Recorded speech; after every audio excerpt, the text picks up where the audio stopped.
안녕하세요. 오늘 읽는 책 정선태입니다. 오늘 읽는 책이 기획한 무모한 도전, 프루스트의 잃어버린 시절을 찾아서를 읽는다. 세 번째 시간입니다. 첫 시간에 제가 무모한 도전이라고 말씀드렸습니다만은 한 번씩 하다 보니까 이렇게 해나가도 괜찮겠다 싶기도 합니다. 다만 말씀드리고 싶은 건 저는 한국 문학을 공부한 사람이어서 프랑스 문학을 잘 모릅니다. 그리고 프루스트는 더더구나 잘 모르죠. 그래서 아마추어입니다. 여러분과 같은 아마추어라고 생각해 주시면 고맙겠습니다. 그러다 보니까 첫 번째, 두 번째 시간에 빠뜨렸던 것도 자꾸 생각이 나고요. 여기저기 숭숭 구멍도 보이고 그렇습니다. 생각나는 대로 하나씩 채워 넣으면서 12번째까지 한번 나아가 보도록 하겠습니다. 첫 번째 시간에는 제 1편의 제 1부 꽁브레를 말씀드렸습니다. 이 마들렌느와 환경 기억 떠오르시죠? 거기에서는 꽁브레에서 보낸 어린 시절을 얘기했었죠. 레오니 숙모를 중심으로 해서 우리의 프랑스어즈는 오늘 조금 깊이 보겠습니다. 그리고 을랄리도 기억이 나고요. 그리고 이 두갈래길도 얘기했었죠. 그리고 뱅떼유라는 음악가도 나중에 한번 다시 말씀드리겠습니다만은 꽁브레에서 등장합니다. 그리고 이분은 수완의 어떤 사랑이었습니다. 수완의 오래전 사랑을 길게 써놓은 하나의 완성된 단편의 형식이었던 말씀드렸죠. 그리고 3부는 고장들의 명칭 중에서 명칭, 짤막한 부분인데 한 장소의 명칭이 갖는 환상성, 주관성을 얘기했었고, 그리고 질베르트를 만나는 장면을 얘기했었습니다. 이게 1편의 3부였습니다.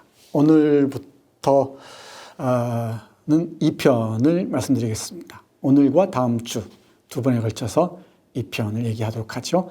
웅진 클래식 코리아 번역 버전으로는 3권입니다. 1편 제1부 수완 부인의 주변에서 오늘 말씀드리겠습니다. 2편의 전체 그 제목은 피어나는 소녀들의 그늘에서입니다. 꽃피는 소녀들의 그늘에서라고 번역하는 게 대부분이죠. 이영식 선생은 피어나는 소녀들의 그늘에서라고 얘기를 했습니다. 소녀들의 그늘에서 이 사랑에 빠지는 나, 마르셀 얘기, 이 정도로 이해하시면 좋을 듯 합니다.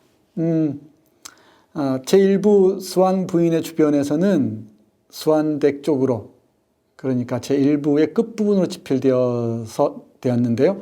너무 길어서 불리한 부분이라고 합니다. 제2편 제1부 개요를 보겠습니다.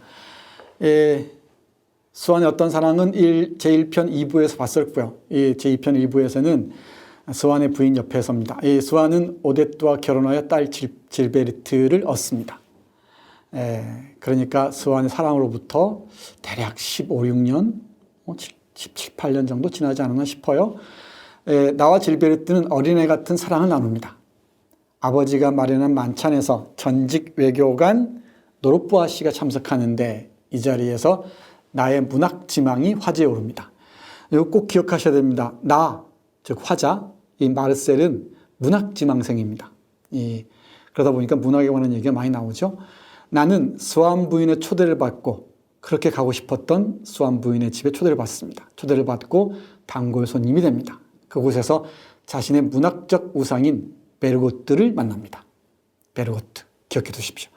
질베르트는 나에게서 점점 멀어져 갑니다. 또 이곳에서 사랑론이 펼쳐집니다. 간략하게 요약하면 이렇습니다. 간략하게 요약했습니다만은 이게 요약이 되겠습니까? 한 문장을 딱 던져놓고서 펼쳐지는 사유가 어마어마합니다. 그 맛은 읽는 사람들만이 아실 테입니다. 그렇다고 해서 이 책을 다 읽겠다고 고집 부리지는 마십시오. 이렇게 듣기만 하셔도 됩니다. 어떤 책을 다 읽어야 한다는 그 강박에서 벗어났으면 좋겠습니다. 그냥 도서관에서 책장 넘겨보시는 것을 충분하고요. 어렵군, 문장 길군, 이 정도에서만 그쳐도 괜찮습니다. 프루스트의 잃어버린 시간을 찾아서 또는 잃어버린 시절을 찾아서는 이런 얘기구나 라는 정도만 이해하셔도 충분합니다.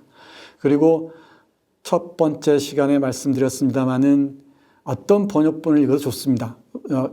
4가지 버전이 있다고 그랬죠.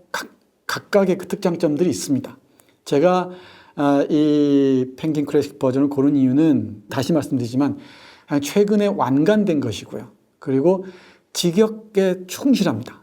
충실해서 저는 직역에 충실한 그 텍스트를 한번 보고 싶어서 다시 읽는 중입니다. 개인적으로는 3번째 읽는 잃어버린 시간을 찾아서입니다. 각각의 특장점들이 있으니까 각각 그 마음에 드는 그 버전들을 골라서 읽으시면 됩니다. 주요 무대를 보겠습니다. 주요 무대는 서안 부인의 응접시입니다. 물론 우리 집에서 나의 집에서 아버지가 만찬을 마련하기도 합니다만은 주로 서안 부인의 응접실에서 여러 가지 일들이 벌어집니다. 꽃을 두고서 온갖 얘기들이 오가고요. 어떤 사람을 두고서 온갖 얘기들이 오가고요. 음악을 두고서 그림을 두고서 많은 얘기들이 오갑니다. 그리고 블론뉴 숲 산책길이 중요한 배경으로 등장하기도 하는데 이 산책 아마 만의 그림이던가요? 이 산책을 그린 인상파 그림들이 꽤 있죠. 그 그림들이 선하게 떠오르는 그런 모습입니다. 쌍젤리제의 그 산책과 그 놀이도 인상적입니다만은 이 블론뉴 숲의 이 산책길도 상당히 인상적으로 남습니다.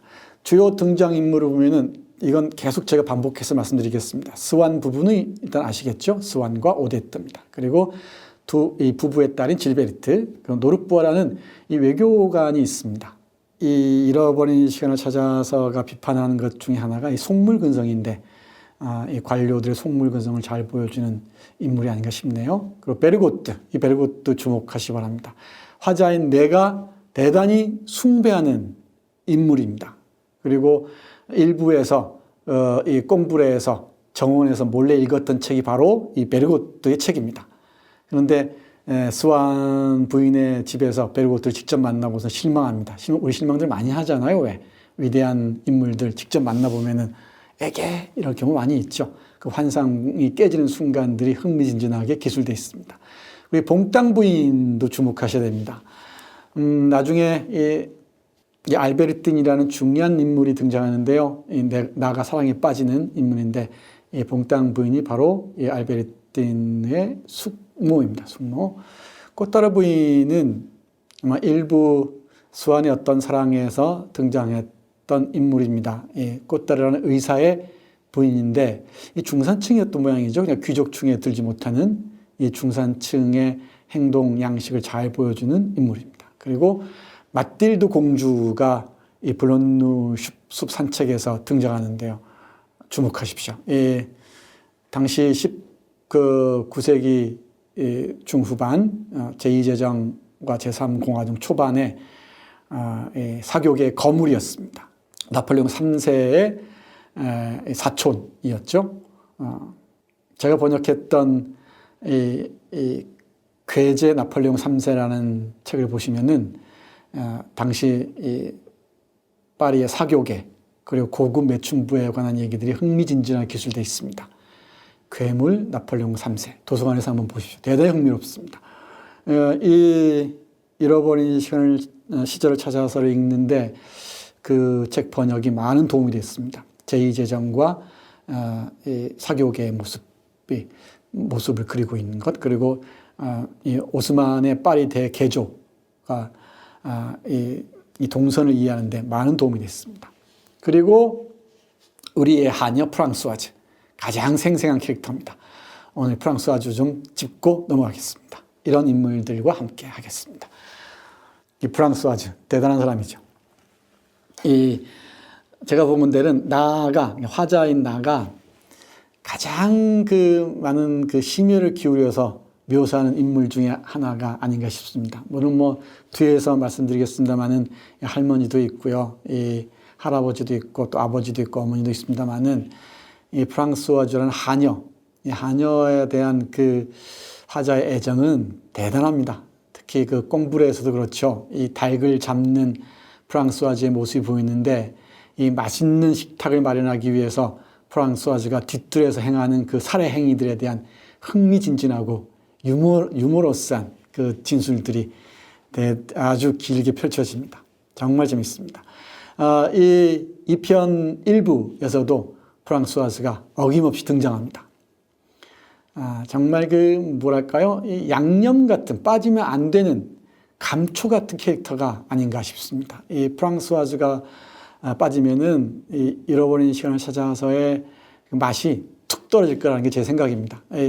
쌍젤리제에서 질베르트를 처음 만날 때도 프랑스와즈가 옆에 있었죠. 뭐 어디든 따라다니는 우리 프랑스와즈입니다. 어디에서 프랑스와즈의 힘을 잠깐 볼까요? 아버지가 노르보아라는 사람을 만찬에 초대합니다. 그러면 당연히 식탁을 마련해야겠죠. 그 얘기를 듣고서 이 프랑스와즈가 어떤 반응을 보이는지 한번 보시죠. 틀림없이 탁월한 재능을 발휘할 수 있는 요리술에 모처럼 몰두하게 되어 행복해지고 게다가 새로운 손님을 초대하였다는 소식에 자극을 받았으며 자신만이 아는 비법으로 쇠고기 편육을 만들어야 함을 의식한 프랑스와즈는 전날부터 창조적 열광에 온통 휩싸여 지냈다. 창조적 열광에. 진짜 그렇습니다. 제1편, 제1부 꽁브레에 보면은 이 아스파라거스가 나오는데요. 이 아스파라거스를 다듬는 장면들, 거기에 나오는 그림들, 그리고 거기 함께 있었던 그 임신한 부엌대기 얘들이 등장하는데 그때 프랑스와즈의 이 모습 보십시오. 대단히 복합적인 인물입니다. 창조적 열광, 이 요리를 하는 그 자존심이 대단한 인물입니다. 자기의 작품을 만드는 데 소요되는 재료들의 내재적 질에 극도의 중요성을 부여하던 그녀는 율리우스 2세의 묘소를 조성하는 데 쓸 가장 완벽한 대리석 덩어리들을 고르기 위하여 까라라의 산악에서 8달을 보낸 미켈란젤로처럼 손수 알 중앙시장에 가서 가장 좋은 소 엉덩이 살과 관절살 및 송아지족 등을 골랐다. 보십시오. 이 우리 하녀이자 요리사인 프랑스와즈의 힘을 보십시오. 창조적 열광. 그리고 이건 율리우스 2세의 묘소를 조성하는 데 필요한 대리석 덩어리를 고르기 위해서 우리의 그 미켈란젤로가 까라라 산악에서 8개월 동안 보낸 시절에 버금갈 만큼 총력을 기울여서 알 시장이라는 중앙시장이라고 얘기하죠. 이 괴제 나폴레옹 3세를 보면은 이 중앙시장에 대한 묘사가 아주 재밌게 나옵니다. 어떻게 개발되는지 흥미진진합니다. 중앙시장을 뒤지면서 가장 좋은 이 식재료들을 고릅니다. 그리고 이 앞뒤로 이 프랑스와즈가 요리에 어떻게 심혈을 기울이는지 아주 멋지게 묘사되어 있습니다. 식탁에 오르는 밥 한 그릇, 국수 한 그릇의 사연들을 읽을 수 있어야 되죠. 우리 프루스트는 프랑스와즈를 통해서 우리가 먹는 음식 한 조각의 사연들을 읽고자 했던 것 같습니다. 그리고 또 놓치지 말아야 할 게 우리 잃어버린 시간을 찾아서 전편을 통해서 펼쳐지는 사유 중에서 두 가지 갈래가 있습니다. 크게 보면 하나는 예술이고요. 하나는 사랑입니다. 이 예술을 크게 세 갈래로 나누면은 음악과 문학과 미술이라고 할 수 있습니다. 우리 이 소설에서 음악을 대표하는 인물은 뱅떼유입니다. 뱅떼유. 우리 제1편, 제2부 수완의 사랑, 수완의 어떤 사랑에서 연주되었던 소나타 소확절, 우리 수완과 오데트를 연결시켜줬던 소나타 소확절 있죠. 그 소확절이 바로 뱅떼유의 작품이고요. 제1편 꽁브레에 보면은 이 수완네 쪽을 산책하다가 이 마르셀이 발견한 좀 기이한 장면이 있었죠. 이 뱅떼유의 딸의 그 동성애 장면, 바로 그 뱅떼유입니다. 뱅떼유라는 음악가, 음악가가 있고요. 그리고 문학 쪽에는 베르고트라는 사람이 있습니다. 나에게 깊은 영향을 끼치는. 그리고 미술 쪽에서는 다음에 말씀드리겠습니다마는 엘스틸이라는 사람이 있습니다. 이 세 사람이 각각 음악과 문학과 이 미술을 대표하면서 나 마르셀에게 예술적인 상상력과 사유의 공급원이 됩니다. 음악부터 잠깐 보겠습니다. 이 오데트의 집, 그러니까 스완 부인의 집이죠. 집에서 오데트가 연주하는 뱅떼유의 피아노 소나타 소악절을 들으면서 이렇게 얘기합니다. 내가 그 소나타를 이해하지 못하였지만 스완 부인의 연주를 들으면 황홀했다. 그녀의 터치가 나에게는 그녀가 입은 실내 가운처럼, 그녀의 집 층계에 감도는 향기처럼, 그녀가 걸치는 외투들처럼, 그녀의 집에 있는 국화꽃들처럼 이성이 재능을 분석할 수 있는 세계보다 한없이 월등한 세계 속에 있는 개별적이고 신비한 하나의 전체를 구성하는 한 부분처럼 보였다. 그러니까 음악이란 예술의 특징, 그리고 천재적인 작곡가들의 얘기들을 쭉 펼쳐놓는데요. 예를 들면은 이 베토벤의 현악 4중주 12, 13, 14, 15번을 예로 들면서 천재들의 그 음악을 왜 우리는 이해 못하는가? 50년이 흐른 다음에야 왜 이해하는 사람들을 만나는가에 대한 얘기들을 쭉 펼쳐놓고 있습니다. 자기 소설의 운명을 예언이라도 한 것일까요? 당대에 당연히 이 프루스트의 소설은 인정받지 못하죠. 프루스트를 처음으로 전폭적으로 인정한 사람은 아일랜드 출신의 극작가 사뮤엘 베케트였습니다. 이 사뮤엘 베케트의 책 프루스트, 짤막한 책입니다만은 책을 읽어보시면은 베케트가 프루스트에 대해서 얼마나 깊이 이해하고 있었는지, 이 작품의 의미를 얼마나 깊이 또는 적극적으로 이해하고 있었는지 아실 수 있습니다. 번역도 나와 있습니다. 이렇게 천재적인 이 노력들을 이해해주지 못할 것이라는 그 예언을 음악을 통해서 하는 게 아닌가, 저는 그런 생각도 잠깐 했습니다. 이 음악에 관해서 펼쳐놓는 사유들 대단히 흥미진진합니다. 한번 읽어보십시오. 마르셀에게 영향을 끼치는 바로 음악가가 뱅떼유였고요. 그 뱅떼유를 매개로 해서 음악에 대한 얘기들이 쭉 펼쳐집니다. 그 음악 비평을 읽는 거죠. 음악 에세이를 읽는 것과 다름이 없습니다. 지난 시간에 잠깐 언급했습니다마는 우리 잃어버린 시간을 찾아서는 크게 세 층으로 나뉜다 그랬죠. 하나는 에세이, 그러니까 비평적인 글들. 하나는 자서전적인 글들. 그러니까 프루스트 자기 얘기라는 얘기죠. 세 번째는 허구적인, 소설적인 얘기들. 이 세 가지 층위가 있는데 이 셋을 갈라서 보는 것도 굉장히 흥미진진합니다. 예를 들면은 이렇게 뱅떼유의 소나타 얘기하다가 음악에 대한 얘기들을 쭉 몇 페이지고 이어져요. 네, 음악에 대한 대단히 수준 높은 에세이 한 편을 읽는 것이나 다름이 없습니다. 아마 레 미제라블을 읽으신 분들은, 빅토르 이고의 레 미제라블을 읽으신 분들은 기억하실 겁니다. 레 미제라블은 한국에는 5권으로 보통 번역이 되어 있죠. 이 2권의 초중반부에 길게 이어지는 나폴레옹 전쟁에 관한 이야기들. 그리고 5권, 아마 여러분들이 여기서 많이 학을 뗐을 줄 압니다만은 5권에 보면은 이 파리 하수구에 대한 얘기들이 그야말로 200페이지가 넘게 이어지죠. 아주 길게 이어집니다. 근데 작품의 맥락과는 큰 관련성이 별로 없어 보여요. 근데 어떤 연구자에 따르면 프루스트의 경우에는 이런 비평적인 글들이 전체적인 구성과 밀접하게 연결되어 있다고 말합니다. 저도 거기에 동의하는 편입니다. 자, 계속 볼까요? 문학이 있었고요. 또 우리 이 2편 2부에서 봐야 할 게 또 사랑의 문제입니다. 사랑 얘기들은 지난 시간에도 말씀드렸었죠. 여기서는 질베르트와의 사랑 얘기입니다. 지난 시간에는 스완이 오데트를 왜 사랑하는지 모르겠다. 사랑의 불안과 질투, 두려움 이런 얘기를 했었는데요. 여기에서는 질베르트와 자신과의 사랑, 그리고 이별과 관련해서 사랑론을 펼쳐놓습니다. 이 사랑론도 길게 이어집니다. 대단히 흥미롭습니다. 잠깐 보실까요? 사랑에 있어서 행복이란 겉보기에 가장 단순하고 언제든 닥칠 수 있는 사고에 그 사고 자체 속에는 없을 하나의 심각성을 즉각 부여할 능력을 갖추고 있는 하나의 비정상적인 상태이다. 이 주어부와 수어부만 떼서 보면은 사랑에 있어서 행복이란 비정상적인 상태이다라는 겁니다. 사랑하는 사람이 느끼는 그 행복은 비정상적인 상태라는 거죠. 그건 언제든 닥칠 수 있는 사고에 그리고 하나의 심각성을 즉각 부여할 수 있는 능력을 갖추고 있는 그런 비정상적인 상태라는 것이죠.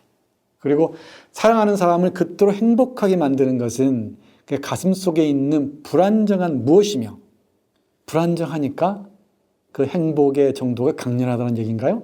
그런 것 같죠? 그는 그것을 유지시키기 위하여 끊임없이 합당한 조치를 취하지만 그것이 자리를 옮기지 않는 한 그것을 거의 인지하지 못한다. 그러니까 사랑이라는 행복하게 만드는 원인이 불안정한 무엇이라는 것을 인지하지 못한다는 것이죠. 그러니까 사랑하는 사람은 감정적 불안정 상태에서 벗어나기가 힘들다는 얘기로 들립니다. 그리고 이성복 선생이 프루스트와 지드에서의 사랑이라는 환상이라는 책에서 얘기했듯이 사랑이란 내면의 인형, 대단히 주관적인 그 환상을 조각하는 것이어서 언제 깨질지 모른다는 불안에 늘 전전긍긍하게 마련인 모양입니다. 이게 근대적 사랑, 낭만적 사랑이나 기독교적 사랑과 구분되는 현대인의 사랑의 비극 또는 고통이 아닌가 싶습니다. 그래서 이렇게 얘기합니다. 실제로 사랑 속에는 끔찍한 상태로 변할 수 있는 하나의 지속적인 고통이 있다. 실제로 사랑 속에는 끔찍한 상태로 변할 수 있는 하나의 지속적인 고통이 있다. 어렵지 않게 이해할 만하죠. 깊은 사랑, 아픈 사랑, 지독한 사랑, 또는 고통을 준 사랑, 이런 경험이 있는 사람이라면 어렵지 않게 이해할 수 있을 것 같습니다. 실제로 그 불안정한 사랑 속에는 하나의 지속적인 고통이 있다는 얘기입니다. 네, 그림 한 장 여러분께 소개해 드리겠습니다. 주의 깊게 보신 분들은 아시겠지만 첫 번째 시간에 제가 요하네스 페르메이르, 이 작품에서는 베르메르라고 합니다. 프랑스어로 발음해서 요하네스 베르메르의 그림 진주 귀걸이를 한 소녀를 소개해 드린 적이 있습니다. 그 우유를 따르는 그 하녀와 함께 요하네스 베르메르는 델프트의 베르메르라고도 불리는데요. 바로 이 델프트의 풍경입니다. 대단히 풍경화해서 대단히 유명한 사람입니다. 이 베르메르가 1632년생인데요. 1632년이면은 딱 떠오르는 사람이 있죠. 바로 스피노자입니다. 스피노자가 태어난 해입니다. 스피노자가 동시대를 살았던 사람입니다. 이 델프트에서 생활을 한 화가인데 우리는 진주 귀걸이를 한 소녀라는 소설과 그리고 진주 귀걸 같은 제목의 영화로 만날 수 있습니다. 그런데 바로 이 요하네스 베르메르가 바로 수완이 연구하는 화가입니다. 예, 수완이 연구하는 화가고요. 수완이 베르메르를 연구한다니까 우리 오데트도 계속 베르메르에 대해서 관심을 보이곤 하죠. 한번 그 구글링을 해서 이 베르메르의 그림들 한번 찾아보시고요. 그리고 진주 귀걸이를 한 소녀도 한번 보십시오. 대단히 흥미로운 영화입니다. 그리고 유튜브를 검색하시면은 이 베르메르에 대한 아주 멋진 그 컨텐츠들이 많이 올라와 있습니다. 특히 제가 본 건 빛의 마스터, 마스터 오브 라이트라는 제목의 이 베르메르에 대한 쭉 얘기였는데요. 아웃 오브 아프리카에서 주연했던 배우, 갑자기 이름이 안 떠오릅니다. 여배우가 내레이션을 한 이 다큐멘터리입니다. 그런 영화를 한번 찾아보십시오. 그리고 렘브란트 vs 베르메르라는 이 다큐멘터리 흥미롭습니다. 한번 찾아보십시오. 이 베르메르를 이해하시다 보면은 우리 스완의 그 어떤 취향의 수준을 알 수가 있고요. 우리 화자인 마르셀이 미술에 대해서 다음 시간에 말씀드리겠습니다만은 엘스티리를 통해서 얘기하는 그 미술에 대해서 어떤 수준에 가 있는지를 이해하는 데 많은 도움이 될 줄 압니다. 베르메르뿐만 아니고 인상파 화가들에 대한 얘기는 앞으로도 계속 말씀드리겠습니다만은 우선 이 네덜란드의 화가 요하네스 베르메르 또는 페르메이르 기억하시고 한번 찾아서 확인해 보십시오. 그러면은 미술사에 대한 이해와 함께 이 미술의 역할이 잃어버린 시절을 찾아내서 얼마나 중요한 분량을 차지하고 있는지 알 수 있을 겁니다. 세 번째 시간은 이쯤에서 마무리하고요. 다음 시간에 제2편 제2부 고장의 명칭 고장에서 만나겠습니다. 고맙습니다.